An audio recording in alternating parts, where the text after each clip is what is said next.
We might have, as a little bit of housekeeping here, we might have some of these bleed on over into Wednesday's mailbag episode. That's right. We'll be doing mailbag on a Wednesday. Thursday will be another edition of Summer School. So Summer School Tuesday, Summer School Thursday, Summer School Friday. But I'm going to stall in case you don't have it pulled up right now. Do you know? Schedule? Yeah, schedule for the people. Oh, we definitely have the schedule. In fact, it was emailed out by Mikey today to the team site publishers. So here we go.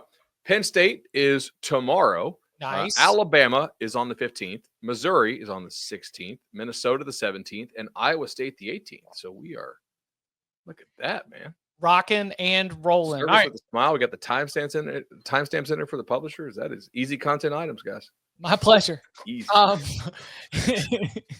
don't you get us started, Bud, with the ACC? I'm trying to recount this. I think I screwed up. Let me go second or third. Okay. Boston College and Florida State finished the regular season with the same number of wins. Hey, so Florida State improved. Is that bold? Wow. I don't think so. Is that more of a Boston College take or a Florida State take? Both? I know it's Thomas Castellanos. It's Thomas Castellanos. It's like the idea is when I was writing an ACC overreactions piece, the overreaction from within the Boston College community is kind of like the Tennessee one, where it's like, we don't even need Thomas Castellanos because Bill O'Brien and Grayson James, they're on the same page. And look at like how great this is. We don't even need him. He wouldn't have even been able to see the field. Florida State, of course, gets Thomas Castellanos' style scheme fit for what you would imagine Gus Malzahn's going to do with an offense. Sort of very different views. So I came at this from the Thomas Castellanos move with the idea that for all of the differing reactions from both fan bases to their quarterback situations, that ultimately they would end up very near each other at the end of this. Boston College does not have to play Alabama. That factors into this in a big way. Boston College does also not have the Florida game, on their schedule. So we're dealing with a very different strengths of schedule in a power rating world. I think Florida State is the better team, but at the end of the day, I'm going to say that they're going to finish right next to each other, at least in terms of win count. Disappointed in Bud not asking about Sadiq. Oh, for the Oregon, I like Kenyon Sadiq, the Oregon tight end. We talked about him actually. He was one of my best bets. If you guys go back and watch the episode that was brought to you by Wayfair in the Dome for the prop thing. And he played well. That's a great. How do you remember what we did on the purple couch back in December? That's probably why I remember it. It's not like if it's like, hey, it was the show where I had the blue background, like that would be hard to remember. But like the purple chair one. And then Kenyon Sadiq played well. He had a couple huge catches in that game. I try not to ask questions on Summer School about guys that I think the people listening to Summer School already know about. Unless it's like something just because it's a business, like a clear viral potential. Like I'm going to have to ask about the quarterback, even if we all know the kid's good. But like a tight end is not going viral, and we already know he's good. I think because if you listen to the show, you probably do. So right. Sorry. All right. What else? I have mine now. Okay. Only 9 ACC teams make a bowl. That'd be low. Last year was 13. Yeah. Yeah. I just don't think this conference did a good job at all in the portal overall.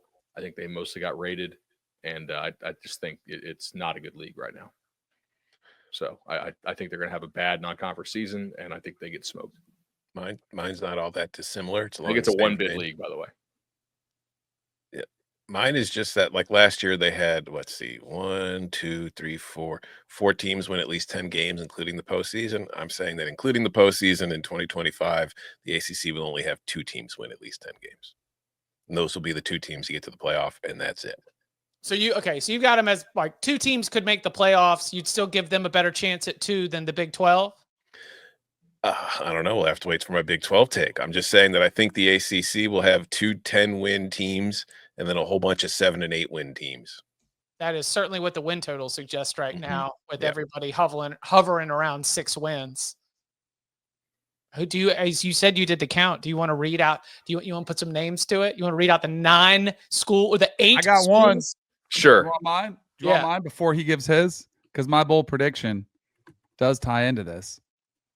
Miami misses a bowl game. Oh, wow. Not sold on the Carson Beck. I think there are a lot of similarities. Like my eyes are watering. Oh gosh, between it's so what sexual. happened with DJU at Florida State and what happened to Carson Beck. Now, Carson Beck clearly has had a better resume to this point, but he is recovering from a major offseason elbow injury.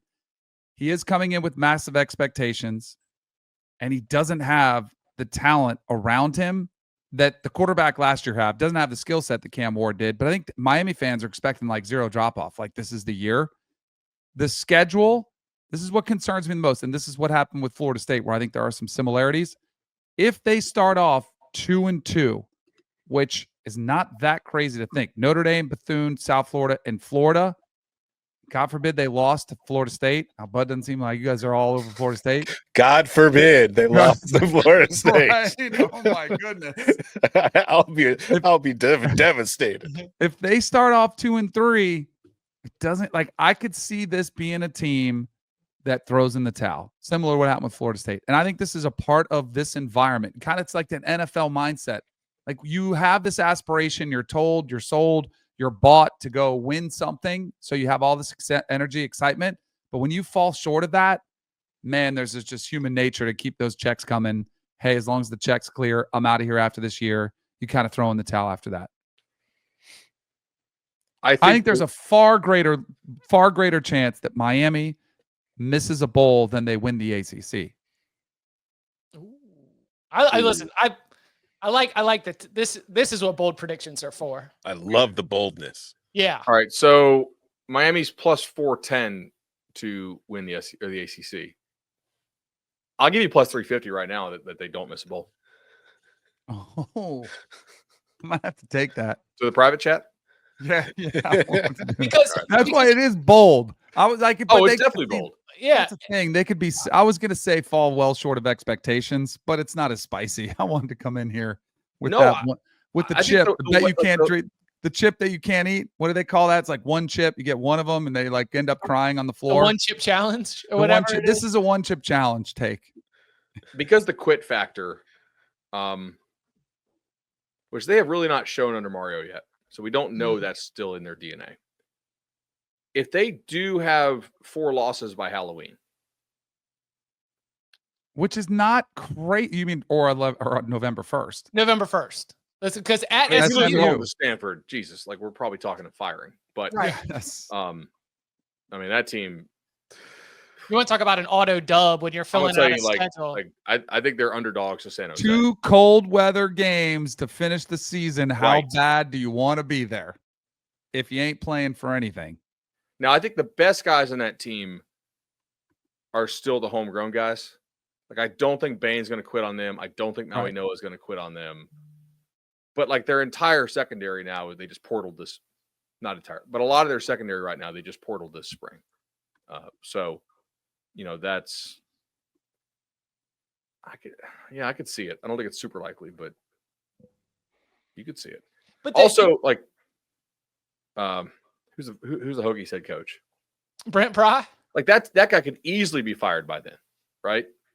I don't think they make a bowl. So, Bud, Metallica played there. Everything's great. It's all right. I mean, like there's and also they play hard for the interim coach. They play hard for the interim coach. Salvage the season.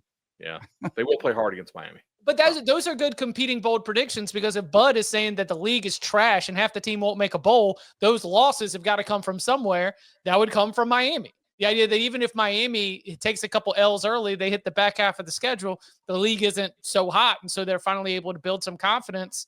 I mean, I'm sitting here stuck on, but I'm just stuck on the image, the mental image and sound of Bud saying the word leadership. I feel like you've attached that. I feel like that Miami team has lost a lot of leadership with the Cam Ward exit, and I would agree with that. Restrepo and some other guys. Who's he throwing to? Tight end, Royo? No, they took Marion from BYU. They took who's the Cincinnati kid who's not bad. He had like 35 catches last year. But it's a lot of like spring ads. Yep, which is interesting. And Miami did honestly, like the whole state of Florida probably had terrible springs. Florida State spring was garbage due to all the injuries. It sounds like Miami's offense didn't get a lot done in spring. obviously Lagway like not throwing for the Gators. Like a lot of what would you say you do here going on in the state of Florida this spring, man? Hey, cashing checks, getting a good sweat in, you know, enjoying those that spring weather. Right, what else? I think 9 is super. Like I think only 9 is, by the way, is super bold. You think really? You think it's I think more? that's hard to do to get only 9. With especially for a league that plays 4 non-conference games a year. Right. That's what I'm saying. Yeah, the math's not there. Okay. Well, I'm not ignoring UCF. Do you guys want me to talk UCF? Well, listen.